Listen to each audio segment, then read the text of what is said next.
Hello दोस्तों, welcome back to the new video.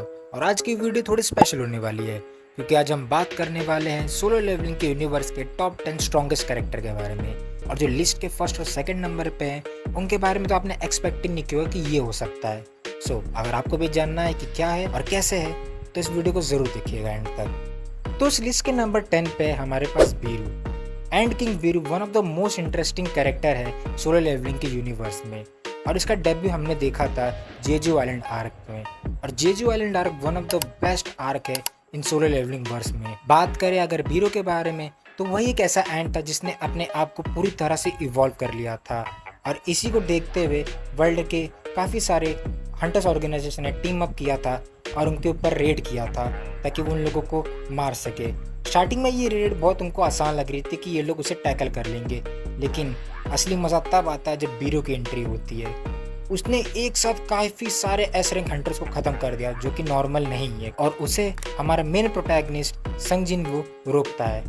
List के number 9 पे हमारे पास बिलियन। बिलियन को सबसे ताकतवर शैडो के रूप में देखा गया है, जो कि ऐशबॉर्न शैडो मोनार्च की सेवा करता था और वो ऐशबॉर्न के शैडो आर्मी का जनरल मार्शल भी था। बिलियन ने प्रूव भी किया है कि जो उसको टाइटल मिल रहा है जनरल मार्शल का, उसने ऐसे ही नहीं मिला है। बिलियन की पावर की झलक हमने उसके और बीरो के फाइट के दौरान देख ली थी, जब उसने बीरो को बड़ी आसानी से हरा दिया था। इस वजह से बिलियन नंबर 9 की पोजीशन होल्ड करता है। लिस्ट के नंबर 8 पे हमारे पास संग इलवांग, जो कि संग जिनवू के फादर है। इससे साबित हो जाती है कि लड़ाई इनके खून में बसती है। और साथ ही साथ इनकी अगर हम पर्सनैलिटी के बारे में बात करें, इनके लंबे उलझे घने बाल, और जब भी ये फाइट करना चाहते हैं और अपनी पावर को रिलीज करते हैं, इनकी आंखों में एक अलग सी चमक होती है, सेम जैसे जिनवू की आंखों में होती है उसी तरह। और साथ ही साथ हमें ये रिवील भी किया जाता है कि ये एक रूलर के वेसल भी है। और इतनी सारी पावर होने के कारण इनकी एक वीकनेस भी है जो कि है माना अटैक्स। बट स्टिल ये वीकनेस होने के बावजूद भी बैटल ऑफ मोनार्च के टाइम पे इन्होंने फ्रोस्ट मोनार्च को काफ़ी हद तक रोके रखा था ताकि जिनवू अपने फाइट के दौरान हेल कर सके अपने आप को। नंबर 7 पे हमारे पास बीस्टली फैंग, जो कि किंग ऑफ बीस्ट के नाम से भी जाना जाता है और ये one of the strongest monarch में से भी एक है। इसकी ताकत हमने यूएसए के सबसे ताकतवर हंटर जो कि थॉमस आंदर है, उसके क्लैश के दौरान हमने देख ली थी, जहां उसने बिना कोई ज़्यादा एफर्ट लगाए उसको बड़ी आसानी से हरा दिया था। और ये देखकर वहाँ की सारी पब्लिक हैरान हो गई थी। और मांगा में इसकी प्रेजेंस से काफ़ी सारे हंटर्स बहुत बुरी तरह से कांप जाते हैं। लेकिन जब हमारे जिनवू की असली पोटेंशियल रिलीज होती है तब ये बैटलफील्ड को छोड़ के भाग जाता है और जिनवू उसको चेस करके बहुत बुरी तरह से मारता है। नंबर 6 पे हमारे पास monarch of frost, also known as king of snowfolk. ये एक आइस एल्फ है जो कि आइस बेस्ड मैजिक यूज़ करता है और उस पर ही रिलाई करता है अपने बैटल के दौरान। और ये आइस गोलम भी क्रिएट कर सकता है। और साथ ही साथ इसके पास एक और एबिलिटी है जो कि पावरफुल मैजिक होल्डर्स को फ्रीज कर सकता है। और इसकी हमको ये एबिलिटी देखने मिली थी मोनार्च ऑफ बैटल्स के दौरान, जो कि काफ़ी सही लगी थी मुझे देखने में। और नंबर 5 पे हमारे पास king of destruction AKA Antares, king of dragon. और इसकी स्पिरिचुअल मैनिफेस्टेशन अलाउ करती है इसे to transform in monstrous red dragon, जो कि कामिश को भी सरपास करती है। और उसकी यूनिक एबिलिटी है ड्रैगन स्फीयर, जो कि सामने वाले अपोनेंट के अंदर डर पैदा कर देती है। और यही वो बंदा रहता है जिसके साथ जिनवू की इस सीरीज में आखिरी फाइट होती है। और ये जिनवू को बहुत ही ज़्यादा इवनली मैच फाइट देता है, जो कि देखने में बहुत ज़्यादा मज़ा आता है। Number 4 rulers. रूलर्स पहले ऐसे बीइंग थे जो कि एब्सोल्यूट बीइंग के हाथों से क्रिएट किए गए थे और ये एब्सोल्यूट बीइंग के लिए काम करते थे।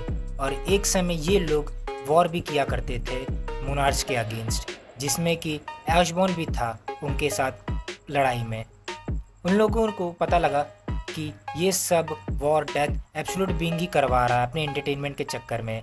एक दिन उन लोगों ने प्लान बनाकर ग्रुप में एब्सोल्यूट बीइंग को मार दिया सक्सेसफुली। और आगे जाकर रूलर्स ने अपनी पावर ह्यूमंस के ऊपर ट्रांसफर कर दी और वो बन गए रूलर्स के वेसल्स, जैसे कि थॉमस आंद्रे, लिu जिंगजैंग और भी कई सारे हैं। और नंबर 3 पे हमारे पास the OG Ashborn, also known as shadow monarch. इसकी काफ़ी इंटरेस्टिंग स्टोरी है सोलो लेवलिंग के वर्स में। ये वन ऑफ द 7 रूलर्स में से एक था। बट एक दिन जब सारे रूलर्स ने साथ में मिलकर एब्सोल्यूट बीइंग को मारने की प्लानिंग किए थे, तब ऐशबोर्न ने उनका साथ नहीं दिया। सो इस वजह से वो उनके नज़र में एक ट्रेटर बन गया, बिकॉज ऐशबोर्न एब्सोल्यूट बीइंग के लिए काफ़ी ज़्यादा लॉयल था और आगे जाकर कुछ वजह से उसे शैडो मोनार्च की पावर मिल जाती है। और ये पावर पूरे सोलो लेवलिंग के वर्ष में बहुत ज़्यादा पावरफुल है। आपने खुद ही देख लिया होगा, जैसे कि रूलर्स अथॉरिटी और अराइज की पावर, शैडो एक्सट्रैक्शन, बहुत ही ज़्यादा कमाल की पावर है उसके पास। और नंबर 2 पे है हमारा जिनवू। हाँ, मैं जानता हूँ इस पर कुछ डिबेट हो सकती है, लेकिन ये मेरा पर्सनल ओपिनियन है, आपका कुछ और भी हो सकता है। तो जिनवू इस सीरीज़ का मेन प्रोटैगनिस्ट है और at the end of the मांगा वो सबसे ज़्यादा स्ट्रॉन्गेस्ट मोनार्च और हंटर भी बन जाता है। उसके पास मिलियंस ऑफ शैडो सोल्जर की कमांड होती है और वो लिमिटलेस माना भी पोजेस करता है। और साथ ही साथ उसके पास एक और एबिलिटी है, डैमेज रिडक्शंस। जो भी उसके ऊपर अटैक होगा उसका 50% वो ऑटोमेटिकली रिड्यूस कर देगा। और भी कई सारे पावर है उसके पास, जैसे कि extreme raw strength, speed, regeneration ability, और भी बहुत कुछ है उसके पास। इस वजह से वो नंबर 2 पे स्टैंड करता है मेरी तरफ से। और लिस्ट के नंबर 1 पे है एब्सोल्यूट बीइंग। यही वो बंदा है जिसने सोलो लेवलिंग के यूनिवर्स को बनाया और नेचुरली ये पोजेस करता है ability to create life from nothing. और यही वो बंदा है जिसने मोनार्च और रूलर्स को भी बनाया, बट अपने एंटरटेनमेंट के चक्कर में इसने रूलर्स और मोनार्च के बीच में कॉन्स्टेंटली फाइट करवाई। बट वो खुद 7 रूलर्स के हाथों मारा गया। उसे लड़ने के लिए कोई सोच भी नहीं सकता था अकेले में, इसलिए उसको मारने के लिए सब लोग ने साथ में मिलकर उसे हराया और सक्सेसफुली उसे डिफीट भी किया। इसलिए ये मेरी नज़र में टॉप 1 की पोजीशन होल्ड करता है। सो अगर आपको वीडियो अच्छी लगी है तो चैनल को सब्सक्राइब करिएगा, वीडियो को लाइक करिएगा और कमेंट करके ज़रूर बताइएगा आपका ओपिनियन नीचे।